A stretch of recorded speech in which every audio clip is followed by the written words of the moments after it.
Of moon और shape of boat से जो हरूफ बनते थे वो थोड़े से आपको बताया। पहले मैंने आपको प्रैक्टिस बताई और फिर उसके बाद शेप ऑफ बोट के आज जो हरूफ बनते थे उनकी प्रैक्टिस करवाई। कल हम इंशाल्लाह ताला shape of moon, anti clock wise और क्लॉक वाइज से जो भी हमारे हरूफ बनते हैं उनकी प्रैक्टिस करवाएंगे। तो कल ये हमारा लेसन शुरू होगा। तो मैं बताऊँगा कि आपने टूल की मदद से सीन कैसे लिखना है, तो स्लाइड वाला शीन कैसे लिखना है, तो सीड ऑफ एप्पल से स्वाद कैसे लिखना है। ये सारी आहिस्ता आहिस्ता करके 5-5, 2-2 करके मैंने हरूफ सिखाने हैं। ये बहुत जल्द इंशाल्लाह। बिस्मिल्लाहिर्रहमानिर्रहीम। अच्छा स्टूडेंट, आज हमारा दूसरा लेसन स्टार्ट होने जा रहा है। तो जो हमने कल शेप्स पढ़ी थी, shape of boat, shape of moon, anti clockwise और क्लॉकवाइज, आज हम उनकी प्रैक्टिस करेंगे। ये देखिए, ये हल्की स्लाइड, ये छोटी सी जिस तरह लैंड किया जाता है, ये रोड के ऊपर, लाइन के ऊपर, यहाँ से ऐसे और ये सीधा, ठीक है। इसी तरह आपने बहुत सारी शेप ऑफ बोट बनानी है, ठीक है, बहुत सारी। इनकी काफ़ी ज़्यादा प्रैक्टिस करनी है। ये शेप ऑफ बोट की हम प्रैक्टिस करते जाएंगे। ऐसे कश्ती की शक्ल जिस तरह होती है ना, सेम इसी तरह हम ये शेप ऑफ बोट की प्रैक्टिस करेंगे। मैंने आपको कल बताया था कि शेप ऑफ बोट की प्रैक्टिस करने से आपके बहुत से जो हरूफ हैं वो कवर हो जाते हैं। सेम इसी तरह आपने यूँ नहीं करना, यूँ ये कॉर्नर यहाँ पे नहीं बनना चाहिए, ये स्लाइड हो और ये स्ट्रेट लाइन बिल्कुल, ठीक है। इस तरह ये स्लाइड इधर से और इधर से बिल्कुल स्ट्रेट, इसी तरह आपने प्रैक्टिस करनी है। गलत प्रैक्टिस बिल्कुल भी नहीं करनी, ठीक है। तो ये प्रैक्टिस आपने करनी है। आप देखें, इससे काफ़ी ज़्यादा हमारे जो हरूफ हैं वो बनते हैं। देखें, अब इसके ऊपर जब लेस देन का साइन मोल्ड करती हो तो शेप ऑफ बोर्ड देते हो तो फे भी बन जाता है। छोटे अलिफ के साथ ज़ेर या ज़बर लगा के फिर शेप ऑफ बोर्ड देते हो तो ये बड़ी ये भी बन जाता है, ठीक है। अगर आप छोटे अलिफ के साथ शेप ऑफ बोर्ड देते हो तो काफ की कशक को जब इसके ऊपर लगाते हो तो ये क्याफ भी बन जाता है, ठीक है। तो सेम इसी तरह अगर सिंपल आप शेप ऑफ बोट देते हो और नुक्ता लगाते हो तो बे या उसकी पूरी फैमिली भी बनती है। तो ये शेप हमारे लिए बहुत इम्पोर्टेंट है। तो इस तरह आपने इनकी प्रैक्टिस करनी है, ठीक है। तो ये आपने डेली बेसिस पे 1-1.5 पेज आप डेली प्रैक्टिस करते जाएं।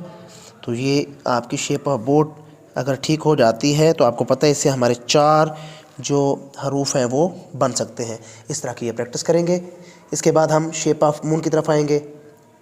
तो शेप ऑफ मून जो है वो मैंने आपको बताया कि बेशक पार्टीशन कर लिया करें। ये ऊपर, ये दरमियान और ये 3 डॉट आपको नज़र आ रहे। आपने ऊपर वाले डॉट से शुरू करना है, ऐसे ऊपर वाले डॉट से शुरू करें और दरमियान में आके रोक दें, ठीक है। Anti clockwise shape of moon, anti clockwise shape of moon, इसकी बहुत ज़्यादा प्रैक्टिस करनी है आपने। ऐसे ऐसे, ठीक है, बिल्कुल ठीक अंदाज से प्रैक्टिस करनी है आपने। गलत प्रैक्टिस नहीं करनी। बहुत से लोग क्या करते हैं, यूँ कर देते हैं ऐसे, ये गलत है, ठीक है। और बाज़ औक़ात यूँ भी कर देते हैं यूँ, ये भी गलत है। इससे दुनिया का कोई भी हर्फ नहीं बनने वाला, ठीक है। आपने सेम जो तरीक़ाकार बता रहा हूँ उसी के मुताबिक प्रैक्टिस करेंगे तभी जाके आपके जो हरूफ हैं वो ठीक हो जाए। तो ये सारे जो बिगनर हैं वो मेरे चैनल पे आ जाएं और अभी से मेरे साथ अटैच हो जाएं। मैं आपको गारंटी देता हूँ कि जो आपकी उर्दू की राइटिंग है वो मैं 1 महीने के अंदर, अगर आप मेरे इन्हीं टूल्स, इन्हीं टेक्निक के ऊपर काम करेंगे तो ज़रूर इंशाल्लाह ताला मैं 1 महीने के अंदर आपको तब्दील कर दूँगा इंशाल्लाह। अब देखें, ये इस शेप का मतलब क्या है। अब देखें, अगर मैं इसके ऊपर जब तिरछा सहमा लगा के ये शेप नीचे डालता हूँ तो कुछ बनता है।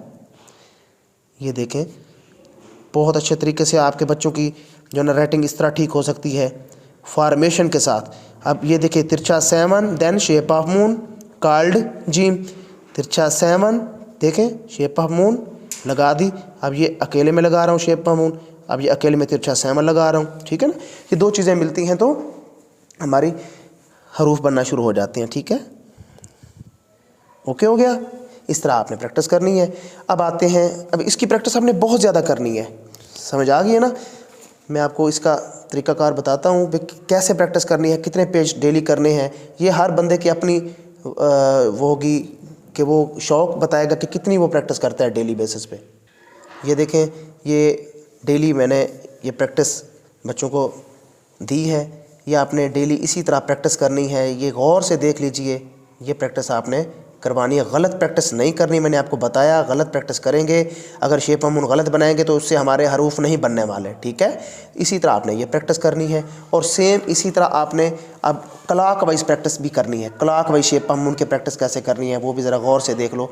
ये clock wise shape of moon है, इसकी प्रैक्टिस मैं आपको बताता हूँ अभी। ये देखें तो यहाँ पे देखेंगे आप कि किस तरह प्रैक्टिस करनी है। ये छोटा सा अलिफ लगाना है, ठीक है ना, इसको आपने मोल्ड कर देना है, ठीक है, ऐसे, ये ऐसे इस तरह करते जाएंगे।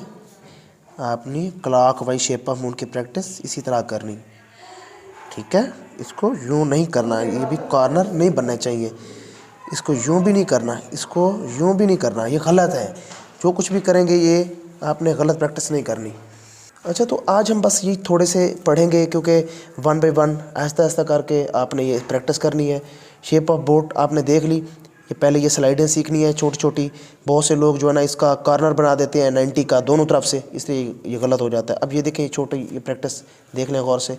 इसी तरह शेप ऑफ बोट से आगे क्याफ जो बनता था उसकी ये प्रैक्टिस करते जाइएगा। पहले अकेली करें, उसके बाद फिर आप इनके हरूफ की प्रैक्टिस करें, फिर बड़ी ये की प्रैक्टिस करें। और बड़ी ये का जो मैं ये बता रहा हूँ आपको, ये बिल्कुल गलत है जो आप बनाते हैं इस तरह यूँ करके बिल्कुल ऐसे चले जाते हैं, ये गलत है, ठीक है ना। छोटा अलिफ ज़ेर या ज़बर जिस तरह रे डालते हैं, रे डाल के शेप ऑफ बोट। अब इसका ये जो पार्ट है ना ये छोटा हो, ये बड़ा होना चाहिए। बहुत से लोग क्या करते हैं, ये पार्ट बड़ा कर देते हैं, ये छोटा कर देते हैं। अब देखिए, ये बड़ा कर देते हैं, ये छोटा कर देते हैं, समझिए ना। ये चीज़ें आपने जहन में रखनी है, ये गलती आपने नहीं करनी।